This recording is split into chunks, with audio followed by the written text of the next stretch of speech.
My name is Eshante Jones, and we'll be talking about Pete Rose and his deserving of the Hall of Fame candidate.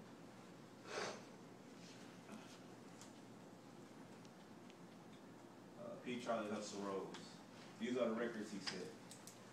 22 MLB records, most games played, most hits ever as a hit king, 303 lifetime average, also 3 world championships, 1970s players candidate, decade player of the year, 16 all-star games and 2 golden gloves, rookie of the year in 1963, MVP in 1973 and 75, World Series MVP, and that's from baseballreferences.com in 2002.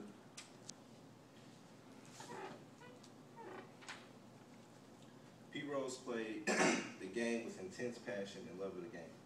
Growing up in Cincinnati and playing for the Reds, many of you are aware of his career.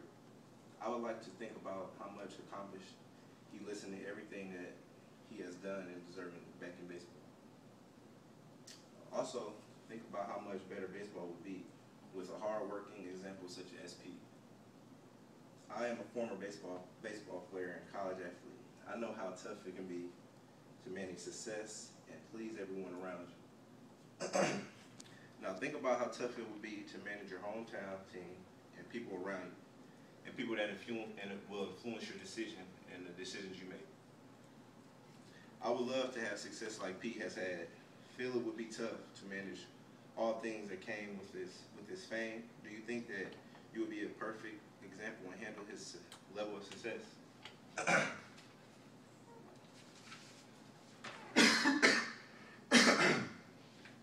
This is my preview of my speech. Phenomenal stats and numerous championships. Next example, toughness and commitment and passion.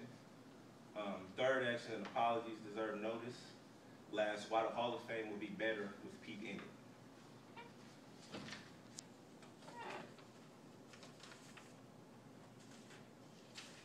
Charlie Hustle. Toughness, commitment, and passion.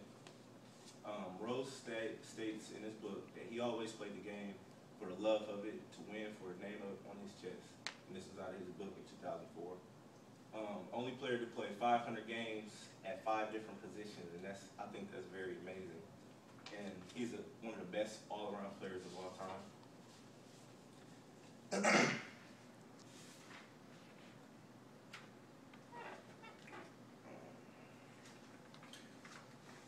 Permanent ban from baseball. For over 23 years, Pete has been banned from the sport he loved. And this is from Baseball Reference in 2002. Recent issues in MLB with steroids, and then Pete did not take part in the steroid movement. Gambling mistakes did not occur as a player while he was playing.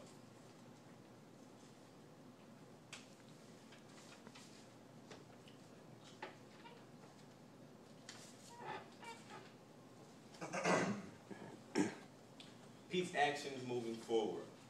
He apologized to the commissioner, Bug Seeley, and asked for forgiveness.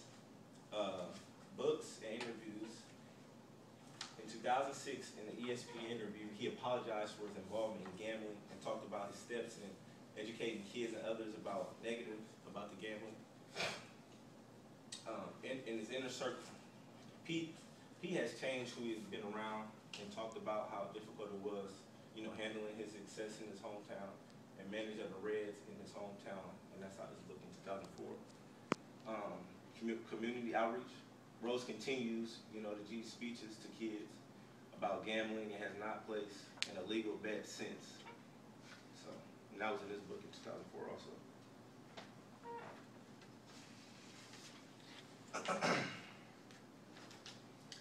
Hall of Fame with Pete.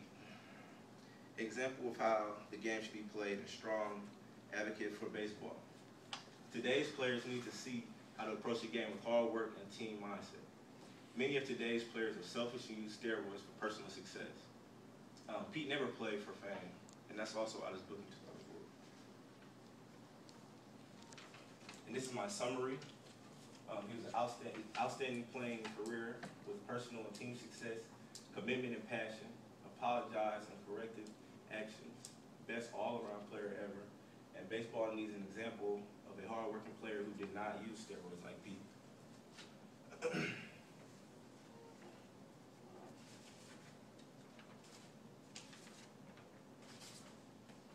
This is my conclusion. One of the greatest players ever and shows true commitment and passion for the game of baseball. Numerous attempts to be in the Hall of Fame and make up for his mistakes. Pete also was not involved with steroids and is suffering from too strict of a penalty to be in the Hall of Fame. Deserves to be a part of the baseball history and games he cares so much about. And do you think Pete should be in the Hall of Fame? Any questions? Do you think he should be in the Hall of Fame? I think so, because there's so many players that use steroids nowadays, and he played the game, you know, just straight and just hard. So I think somebody like that does deserve to be in the Hall of Fame. And I think even first ballot, maybe he should be in. Any other questions?